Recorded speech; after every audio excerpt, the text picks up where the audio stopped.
Shalom, saudara-saudara yang dikasihi Tuhan. Jumpa lagi dalam edisi Suara Gembala hari ini yang bertemakan menjadi alat tapi mulia. Ketika seseorang telah memahami secara mendalam keberadaannya di dunia ini, bahkan meyakini bahwa Yesus Kristus adalah Tuhan dan Juru Selamat yang telah datang ke dunia, bahkan telah mengkaryakan hidup bagi kita, sehingga kita boleh menikmati keselamatan kekal, pasti berupaya akan merespon karunia itu dengan mempersembahkan hidup supaya bisa berguna juga bagi orang lain. Dalam arti menjadi alat dalam kata dan perbuatan. Ada yang memahami menjadi alatnya adalah ketika terjun langsung dalam pelayanan dan menjadi pelayan khusus atau sebagai pelayan di berbagai aras. Tetapi ada juga yang memahami dengan profesi yang Tuhan sudah percayakan dan kemudian secara bertanggung jawab kita setia melakukan, bahkan itu berdampak baik bagi orang lain, maka kita juga sementara menjadi alatnya. Terlepas dari pemahaman ini, sesungguhnya yang terpenting adalah apakah semua yang kita lakukan itu layak bagi Tuhan. Karena termotivasi lewat hidup kita, tindakan kita, nama Tuhan dimuliakan. Saudara-saudara yang dikasihi Tuhan, inilah nasihat yang disampaikan Rasul Paulus kepada Timotius.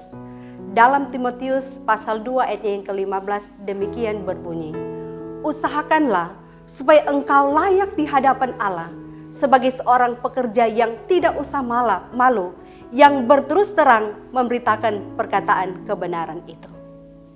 Timotius diingatkan untuk memberi contoh yang baik. Pikiran yang kiranya tidak terkontaminasi dengan popularitas atau pujian dari orang-orang. Karena sekali lagi, bahwa seorang pekerja adalah ia layak di hadapan Allah. Menurut Paulus, seorang yang layak di hadapan Tuhan adalah seorang yang telah lulus ujian dan menunjukkan dirinya sejati, asli, murni di hadapan Tuhan. Seperti seorang petani, ia pasti akan menerapkan teknik bertani yang baik dan benar, supaya ladang yang dikelola itu akan menghasilkan. Demikian juga pekerja gereja yang baik, ia akan menarik garis lurus tanpa menyimpang ke kanan atau ke kiri untuk hal-hal yang tidak penting bahkan menyesatkan. Sesungguhnya menjadi alatnya tidak mudah.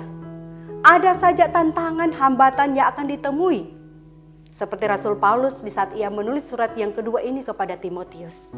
Ia berada dalam penjara. Ia dibelenggu dan diperlakukan sebagai penjahat. Dalam kondisi yang sulit sekalipun, Rasul Paulus berupaya menguatkan Timotius, supaya Timotius dalam mengatasi kesulitan-kesulitan tetap mengingat kasih karunia yang ia telah terima. Saudara-saudara yang dikasihi Tuhan, siapapun bisa dipakainya. Jika saat ini kita adalah salah satu orang yang ditunjuk untuk menjadi alatnya, lakukanlah dengan setia, tulus, dan jangan takut untuk dipermalukan. Ini adalah mulia karena kita dilayakkannya. Sebab Tuhan memilih kepada siapa ia berkenan. Selagi diberi waktu dan kesempatan, tetaplah kerjakan keselamatanmu dengan takut dan gentar. Tuhan pasti menolong. Amin.